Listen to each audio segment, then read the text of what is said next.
Leadership isn't just changing, it's evolving in ways we're only just beginning to imagine. And women, we're not playing this game anymore. We're the ones reshaping the entire field, building models, movements, and businesses that serve more than just a few. On the She Leads podcast, you'll hear real conversations with women who've broken through all kinds of barriers: revenue, identity, borders, and expectations. There's no sugarcoating here, just the truth, told by those who are living it. I'm Adrienne Garland, entrepreneur, strategist, educator, and creator of live experiences, gathering women leaders together for over a decade. And this is the She Leads podcast. Hi, everybody, and welcome back to the She Leads podcast. I am so excited to introduce you to my next guest. But before I do, I'd like to ask you to take just 2 minutes to give the show a 5-star rating and review on Apple or Spotify. This is so important for the show's visibility and the visibility of each and every one of our guests. The women on the show share their journeys, wisdom, and lessons so you can go further, faster, wealthier, and with more ease. If you're interested in seeing more successful women leaders and entrepreneurs in this world, please take the step to support women everywhere. Thank you so much in advance for helping to share our incredible show with more people. Welcome to the She Leads podcast, Alisha. Hi, thank you so much for having me. Pleasure to be here. I'm so excited to welcome you. And before we dive in, I just want to give everybody a little bit of a background on you. So my next guest is Alisha Pennington, and she's a business consultant, author, and founder of Exette, a platform and community that is dedicated to supporting women as they prepare to exit, sell, or evolve beyond the businesses they've built. Alisha founded and exited a multi-7-figure staffing agency, so she deeply understands what it takes to scale and exit a company that's been built from the ground up and the often overlooked reality of what comes after the sale, giving her a unique perspective to exit planning that goes beyond valuation and into alignment. Now, through Exette, Alisha helps women confidently navigate the strategic, financial, and identity shifts that come along with stepping away from the businesses they've built and into their next chapter. So we have so much to talk about here on the She Leads podcast today. Yeah. And I kind of want to start, I want to hear all about your background and the way that you built and scaled your company. But before we dive into all of that, I really want to understand, I saw the stat, only 1% of female founders ever exit. Right. Why is that? Well, if you ask me, it actually has very little to do with literacy, which essentially is we don't know how to exit because we're smart women. We are starting and scaling and running sophisticated businesses. It is not that we don't know how to figure it out because we're women. We will figure out how to figure it out, right? In my experience, and the research is showing that there is kind of a two-pronged problem. One is a complete lack of representation. We do not have enough examples of women who look like us, who are running businesses like us, that are demonstrating what an exit might look like. And don't get me wrong, there are unicorn headlines of the Allison Ellsworths and the Ali Webbs, and there's incredible examples that are out there. But the message that we digest is that you have to be worth almost $1 billion in order to be worthy of an exit. And that just simply isn't true. And then the other problem is that, and this is a statistic that is increasing year over year, women have more emotional attachment to their businesses than men do. Let's just say it. And so the statistic is actually 68% of women identify emotional attachment as the reason why they will not sell or exit their business. Wow. And so what are we doing about that? How are we addressing that? Because it's not that because we're more emotional creatures, we can't exit. No, we have to untangle ourselves. And there are social constructs, there are cultural constructs, and there's conversations that have to happen between women in order to allow that to be a true reality for us. Yeah, in a way, it makes a lot of sense. So many women start businesses after they've done the thing, whether that Mhm. is, corporate or they have maybe taken a step away to care for kids or aging parents or anything like that. And so the businesses that they create are almost created out of necessity because it, Yeah. it has to work and so you can see that somebody might be very emotionally tied to that business for what it represents to them. Right. I think you're getting at the heart of it here, which is that in America specifically, but I think that this is actually a global phenomenon as well. Women tie their worthiness and their value to their output in society. And Mm, that's a social construct. That is a yeah. cultural thing, right? Historically, our output has been related to homemaking and children. Mm, Thankfully, we've evolved beyond there. And now we do have the permission to have our own businesses and be wildly successful in those businesses. But the new message that we've internalized is that if we're not still running that business and collecting accolades, what value do we have in this world, mm, in society? And even if that is a subconscious thought, even if that is not something that we are cognitively believing, when we think about selling this thing or not having it anymore, those are the types of tensions that arise in our body that we may not have the language to be able to say or to be able to even mm, identify that, oh, that's the thing that's holding me back. And yeah. these are the conversations that we need to have woman to woman Yeah. because I even see us holding ourselves back. We'll hear a woman say, I think I might want to sell this. Why would you do that? What? Like, it's Right. your baby. Don't you love it? Like, Ooh, right? Like we yes. are the ones in many ways that perpetuate this rhetoric. And it's not malicious, right? No. We're trained this way too. And so, I mean, it is as simple as these conversations to bring the awareness forward so that we start to understand, oh, okay, this is the problem. And this is how we Yeah. start to socialize the solution around it. Yeah. We really need to decouple our identity from You've the got it. business. This is And, mhm, a long time ago, I have this very good friend. She's a therapist, and we went mhm. through the Goldman Sachs 10,000 Small Businesses program Yeah. together. And I had the privilege of driving into the program every day with her. So, Oh, an fantastic. hour and a half, either Free way therapy with a sessions. therapist. Yeah. It was amazing.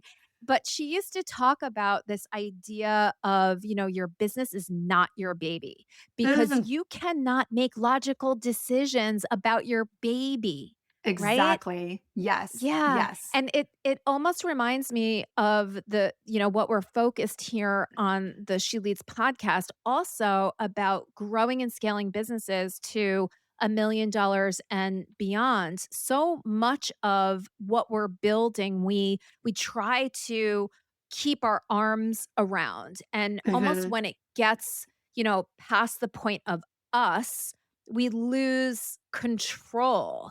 And so I think that there's, there's so many different things going on here. Well, again, this goes back to the identity piece, right? So, Yes. going back to what you were saying, a lot of women start businesses to create a job for themselves. And there's Yes. nothing wrong with that. A lot of us, like you were saying, are forged into necessity entrepreneurship. And that is Mm, okay. It is trial by fire, it's drinking from a fire hose, it's figuring it out in real time. Honestly, fantastic. But then we have to sophisticate ourselves. We have to mm, move beyond the model where the entire burden is on our back, right? We need yeah. to build a brand. We need to treat it like the asset that it is. And this is where I see a lot of women start to experience what we identify as imposter syndrome, or we start to meet that tension and resistance when there's a seriousness that has to be treated with the separation of those things because it was cute and it was fun when it was my face and my brand and I delivered the services of the product or I did behind the scenes of me packaging the product. But now all of a sudden when there's a distributor or there's a VA or there's a community manager, like these things become more distant from ourselves. It requires Yeah. us to elevate as leaders, as, these different skill sets that potentially we have not inherently had. And Right. I think that women come to a crossroads at each stage of their business to determine, do I want to keep going with this? And if I do, what does that mean for me? And I Right. think that a lot of women are afraid of success Yeah. because what it means about them in society, in their Yes. friendship circles. What is it? If I'm a Mhm. wildly successful woman, what does that mean for the relationship with my mom? Yeah. Oh What does that gosh. Wow, mean? that hits hard. Yeah. You know, you Yeah, know? yeah, And yeah, these are under the surface conversations that, again, we may not have the articulation for. But yeah. this is what we have to be talking about. This isn't YouTube videos on how to figure out your EBITDA and valuation and multiple. Believe me, women are smart enough to figure that stuff out. These are the Yeah. hard things that we need to hold space for. It's not a single conversation. It's the Mm. socialization of these topics that allow us to grow into a space where we then can boldly say, I'm building this thing to exit. I'm just going to sell it at the end of this because Yeah. that's very normal for men.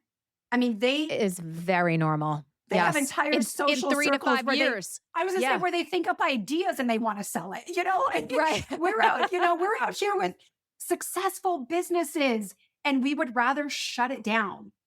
We would rather Mm. just quietly let it disappear and float off into the abyss than to say, I'm going to sell this thing. And we're Yeah. doing ourselves a disservice. We are, and we're letting our value be seep away from us, which is what we also tend to do in so many of our relationships. And it's exactly what you're saying. It's societally based and it's sort of, like a cult. We don't even know that this is Yeah. what's going on, and it's insidious. And I really love that you have pointed out, like, we need to have these conversations even if we don't know what the answers are, and it's not Right. to complain, it's to bring awareness to some of these things so that we can start to ask, okay, now that we're aware, where do we go from here? What do we do next? Which actually takes me to asking you, how do you almost know that you're in this place? And then how do you move through that? Because I don't think anybody wants to get stuck there. Yeah.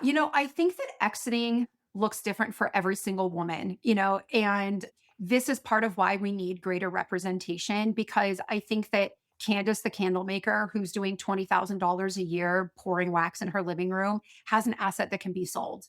But she's the Mm, first person that would be like, let me just stop doing this. I right. don't have anything valuable. But how incredible would it be if then Susie didn't have to start her candle business from scratch. She could get Candace's book of businesses and Candace's recipes and branding, and she can start it. That's the other Yeah. thing is we think that by selling, it's somehow selfish. But what if in the marketplace, we are actually cutting short the next woman who could have been entrepreneurial, who could have taken a step up, who could have stood on our shoulders, but instead she's starting from scratch. Again, this is something that men do. They're passing around ideas and equity and IP and all of these things to help keep getting to the next level.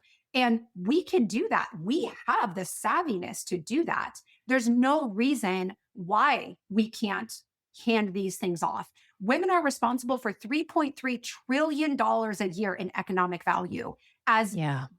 female business owners. You mean to tell me that we can't transfer that to another woman so that when she finds herself in necessity entrepreneurship, she could buy something instead of building it from scratch? And so when Okay. we're, yes, I Wait, know. wait, wait, full stop. Okay. I don't know that I've ever heard what you just said. Mhm, Honestly, mhm. because women are not talking about buying other women's business.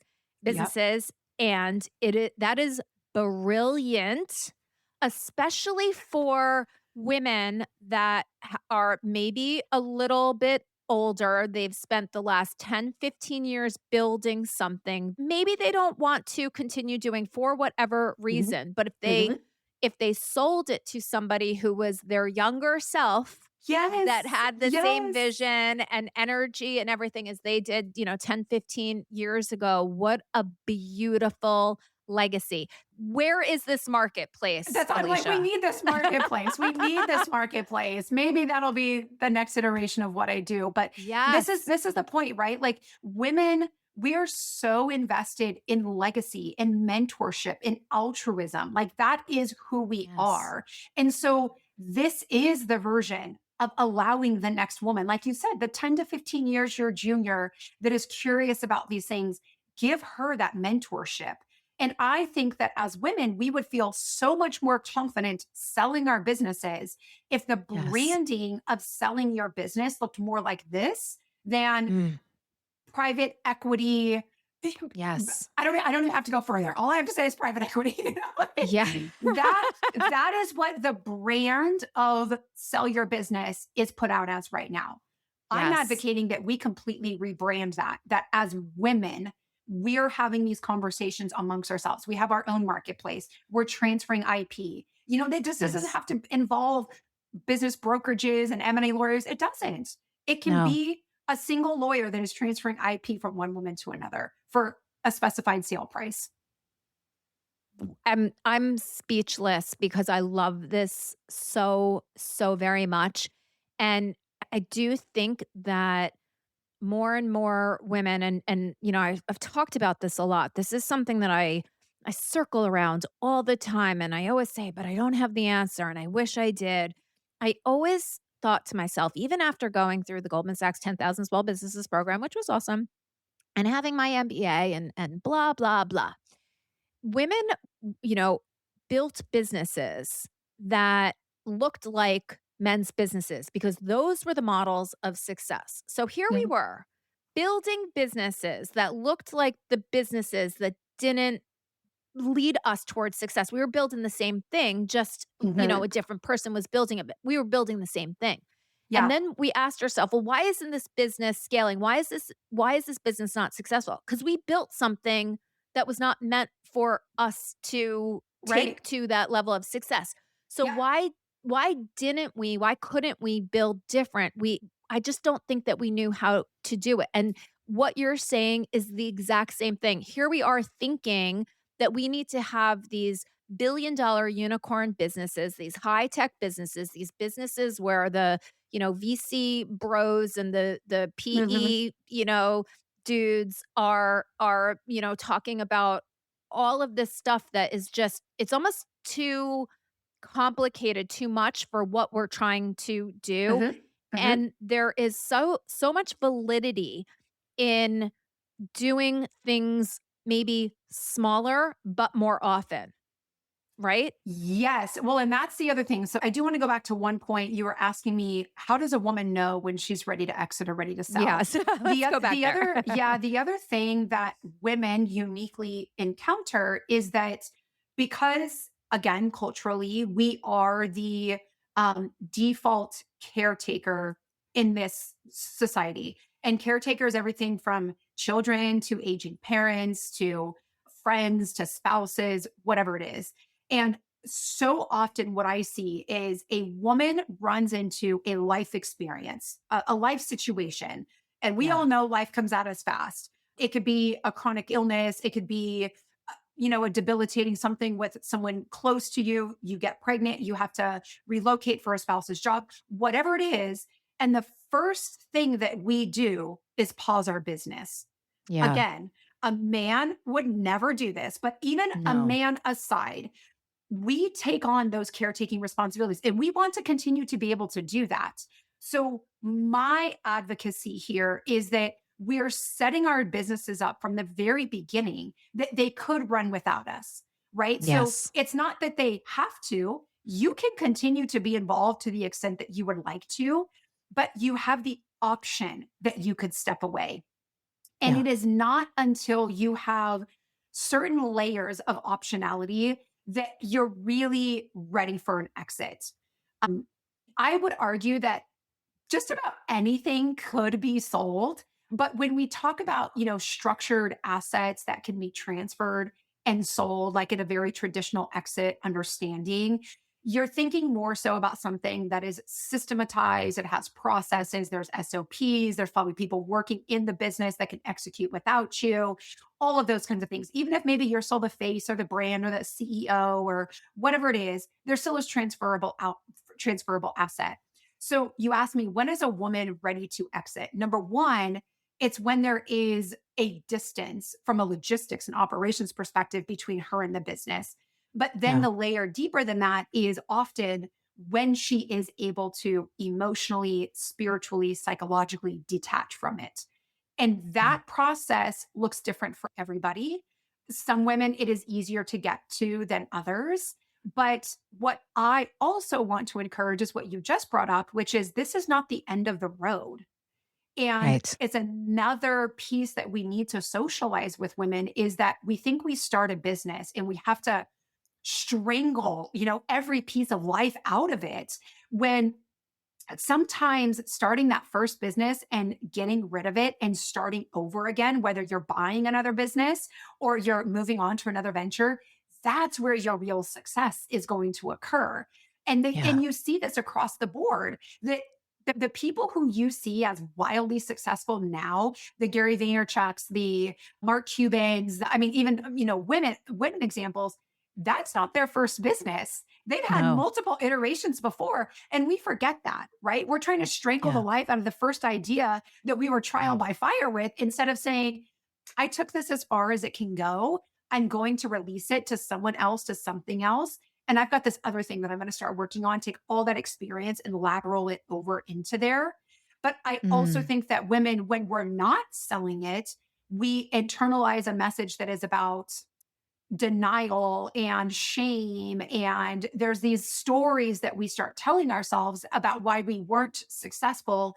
And it prohibits us from ever being able to move on to the next thing, which is Yeah. wild. Like none of that is true. It, Yeah. it is a story that you're telling yourself. And the other gender does not tell themselves that stories. And I hate to keep making that comparison, but it's just such a simple understanding of this is how we're trained. It is a social and a Yeah. cultural piece that we can unwind and, like you were saying, untangle ourselves from. Yeah, I do think it's very important too, and I appreciate the comparison, not because we don't love men or think Right. that they're brilliant too, but when you kind of show those two things right next to one another, Yeah. you can see how far away they are, and then you start to use your logical brain and you say, "Well, wait a minute, that doesn't make any sense Any whatsoever." sense. None. Exactly. And I often say that to, colleagues, friends, I say, "Why are you even speaking like that? Do you think that those words would ever fall out of a man's mouth?" And it's not Right. to, it's not to Yeah. say anything negative about men. It's just to look at them and say, "Look what they're doing. Why can't you do that too? Why can't we do that as well?" It's And it's to bring yeah, awareness to the fact that there are cognitive differences in how we approach yes. stuff, right? And so Yes. it's for me, I say it because the last thing I want a woman to feel is like she's not good enough or that she doesn't have the capacity. And just comparing it to a man, it makes you realize you do have the capacity. Yeah. This isn't a personal problem. This is a systemic problem, right? So it's Yes. not, there's nothing wrong with you, ma'am. This is a systematic thing that keeps us trapped and in this thing. And if we want to change that, these are the awarenesses that we need to have. Because otherwise, she Yeah. just thinks that's this uniquely personal situation, which it just isn't. It just isn't. Yeah. No. And I do see often, I mean, everything that you're saying, I'm really taking it, personally and to Oh, heart because I can see so much of myself in what you're saying and I'm aware of it. And yet I also am somebody that defaults to this like maladaptive behavior. And it's really strong and it's bizarre. And I could see it in other people. I see it in myself as well, but it's just very difficult to sort of act on. And I also a couple of things that I wanted to circle back to. So when women are sort of in this position and then they are aware and then they say to themselves, "Okay, I need to move from, founder mentality to more of a CEO type of a mentality. Mhm, I need to put the systems into place and everything like that." mhm. I would think that you would suggest doing that before you need to, before life throws you the curveball. Yeah, I mean, readiness is so when you think about exit readiness, that's a word that gets thrown around a lot, but one of the mottos I love to live by is be ready so you don't have to get ready. Yes. Readiness is about the opportunity to take action when it is presented to you. It is Mm. not about waiting until it's presented to you to think about taking action. And Mm. I also think about like luck. Luck is something that we create. We have to Yes. be ready for luck to find us. Mm. And I know inherently you build a business differently when you're thinking about could I ever sell it? Could I ever Yes. exit? You build it Yes. differently. And Mhm. in that building it differently, you're opening yourself to completely different conversations, completely different opportunities. And so the woman who is building this out of necessity, thinking, I just have to keep this as a job, I just have to run this thing forever, it is going to keep her in a version of herself and a version of that business that will never present an opportunity, probably for Yeah. selling, for exiting. And it's a self fulfilling prophecy of, I'm not good enough to sell. I don't have something worthy. This isn't a real asset. Well, if you don't believe you're worthy and don't treat it as an asset and don't think it has value, that's never going to show itself. And Yeah. so for me, my mission here is to normalize the culture and conversation around women exiting their business. And that's it.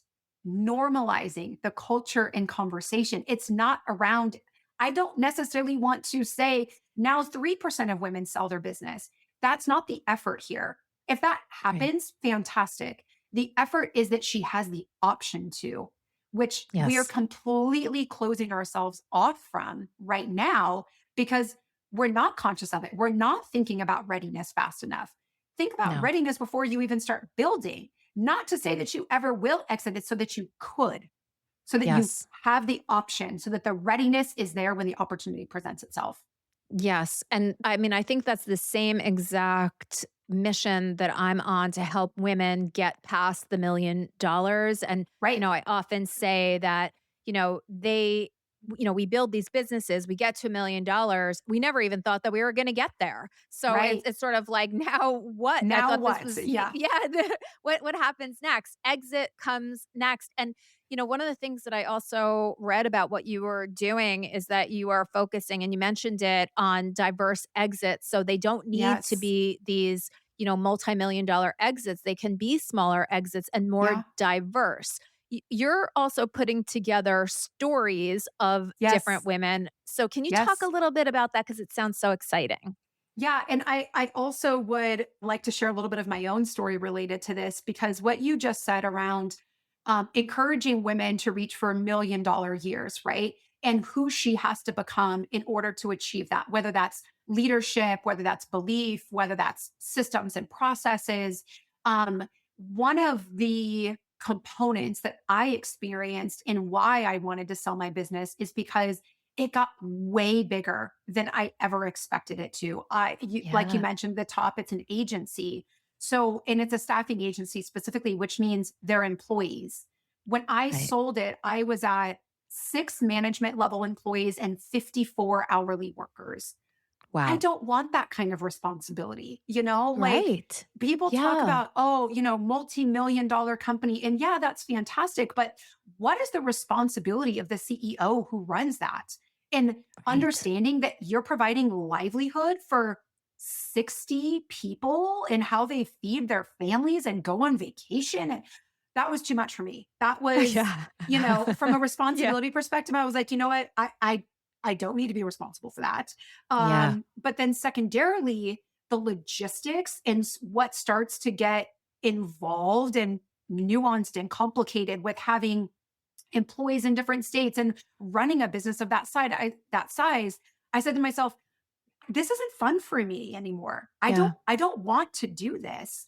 And so the permission for that to be okay, that Yeah. I took this as far as I wanted to go. It scaled and got way bigger than I ever expected. I am proud of myself for that, but I don't have to keep it going.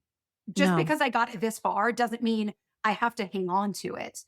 Right. So I want to put that out there for the woman who did get to seven figures, who got to multi seven figures, who got to whatever level that she got to that was bigger than she ever expected.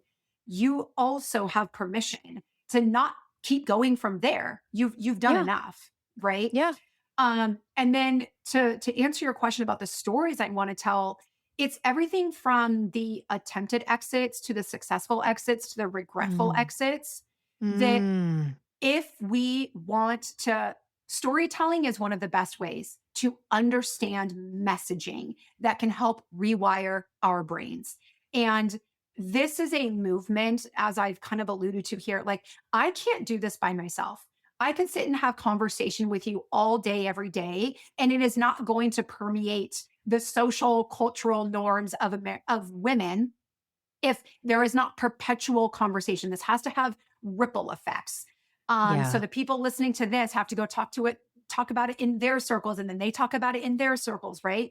And so Mhm. storytelling is one of the most powerful ways for someone to see themselves in another person's experience and say, that's what's possible, or that's the lesson that I took away, right? So Oh, yeah. I can tell my story endlessly, and I might find 10, 100, 1,000 women. But if I tell 100 different stories that have diversity in industry, in process, in sale number, even in ethnic diversity, in cultural diversity, all of the things, we have a much better opportunity of actually achieving my mission, which is to normalize the culture and conversation around it.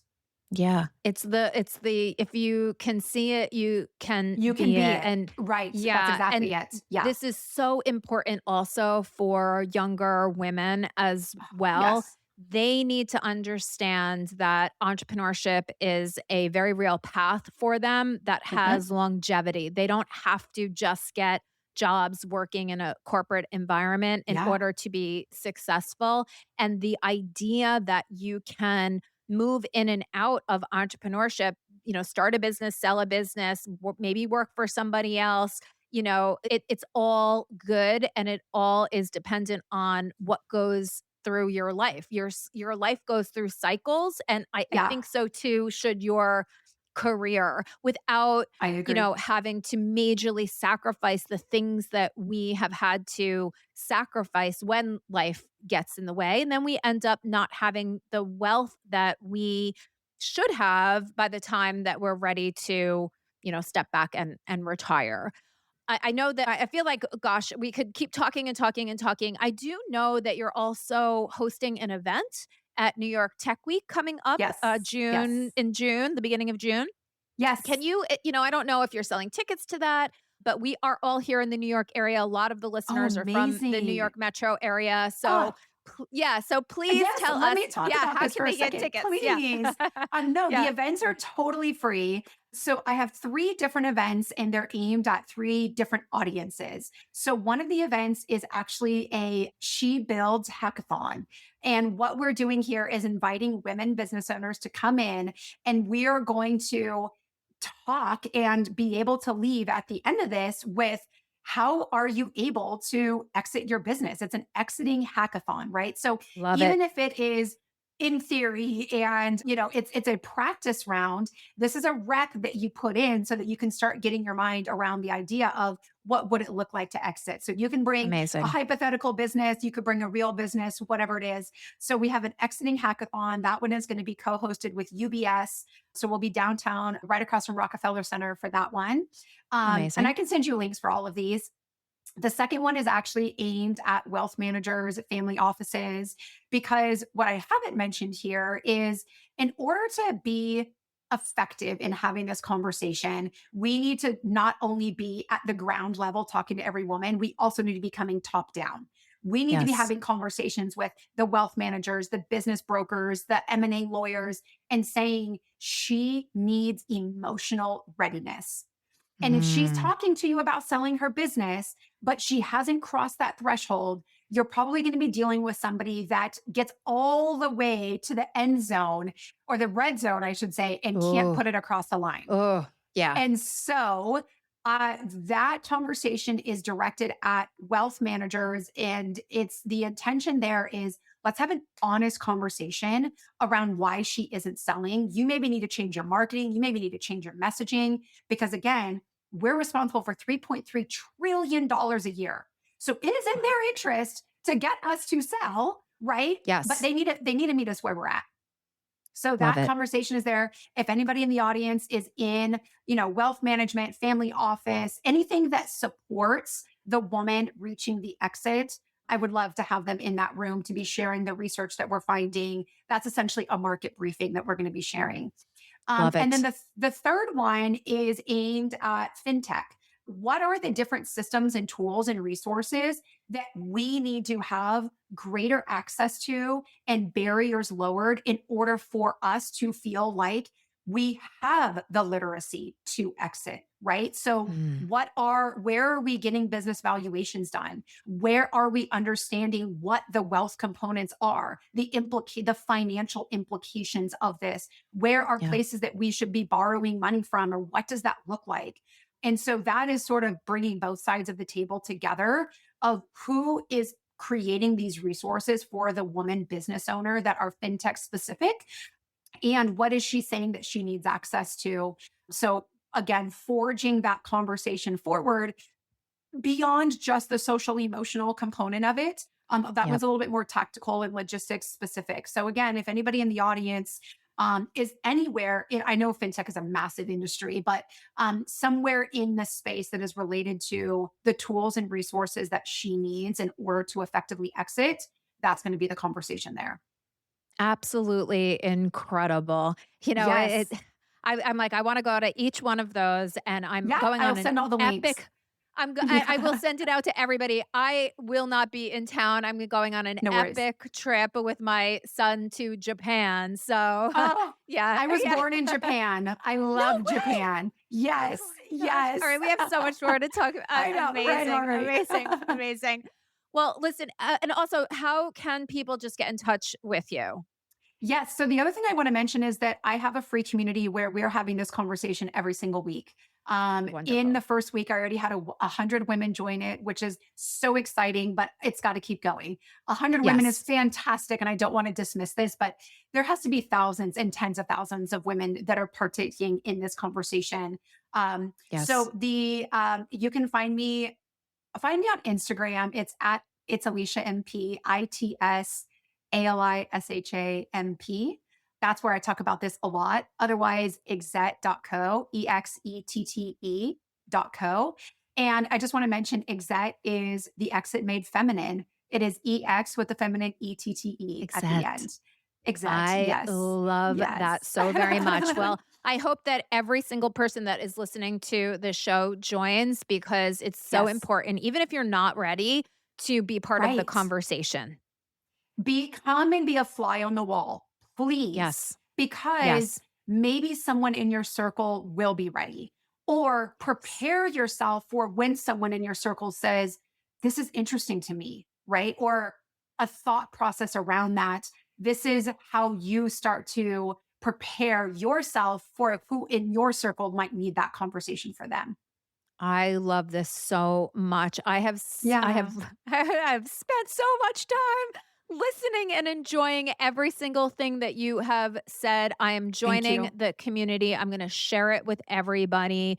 And I Cool. just absolutely love the work that you're doing. So Thank hopefully you. you can come back on in another Yes. year or so and talk Would about love how much the that. community has grown and Yeah. all of the and share more stories of women that are exiting. Thank you so much for spending time with me here today on the She Leads podcast. Thank you, Adrian, for having me.